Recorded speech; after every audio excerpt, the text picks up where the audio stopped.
Hey, Dragon Slayers. It is really strange to not show you my daily glucose monitoring, but I will have it Friday. Today's Thursday, so I'll have it not the next video, but the two videos from now. I'm so used to checking and showing it to you guys.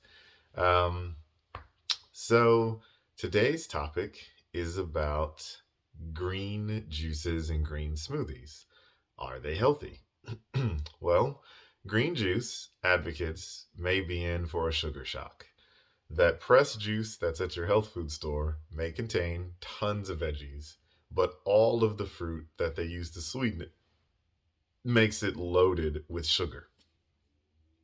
The juice contains only a small, insignificant amount of fiber, and it means that you're going to be hungry again before you know it. Maybe even by the time you finish drinking it 10, 15 minutes later.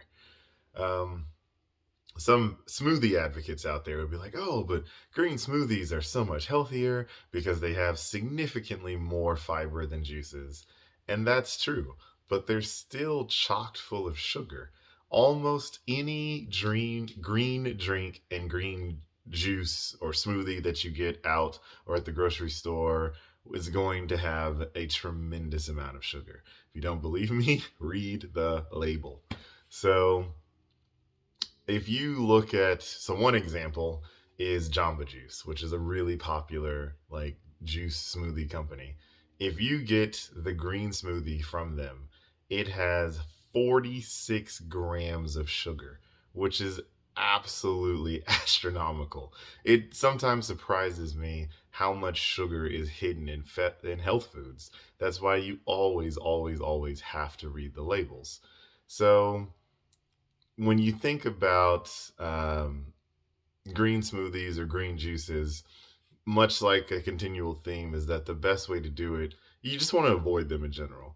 But if you're the kind of person that really enjoys it, there's almost a way to low carb or keto just about anything. Some things you have to be more creative than others. So I found this like blog with a great recipe for green juices and green smoothies, or green smoothies specifically. I put that in the description below. And there's this one that I tried that was really good. It has some general guidelines. They talk about how you want to, in general, use low sugar fruits, which I've covered in previous videos. Low sugar fruits are things like berries. Add nutrient rich greens like kale or spinach. For liquids, you want to use either water or swap the fruit juices out for unsweetened almond milk or coconut milk. You can add in healthy fats like avocados, full fat coconut milk, heavy cream, or MCT oil, or even coconut oil. And then, as a final tip, you can use a high powered blender to make your smoothies as smooth and as creamy as possible. So, I bought this Vitamix blender a long time ago, probably 9 years ago.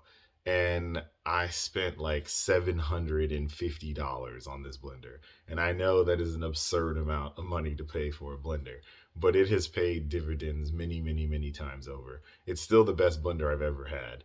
And you don't have to spend quite that much, but most of the good ones are going to run you 250 plus. The lower end Vitamixes, I believe they have some models for around 250-ish. I recommend that brand. Get a Vitamix, never look back. So the green smoothie alternatives that they talk about is using the avocado will make it creamier and thicker if you like it on the thicker side. Lemon juice can also add some extra flavor to it. And they outline all the different tips and tricks that you can use to add more flavor and keep it healthy. So some keto friendly options would be to include kale, Swiss chard, cucumber, celery, and like berries. So your blueberries, blackberries, strawberries.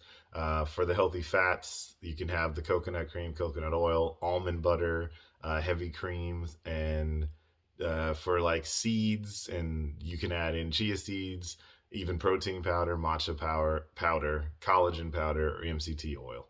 So that's what I've got for you guys today. And remember that together, you and I will slay the dreaded diabetes dragon.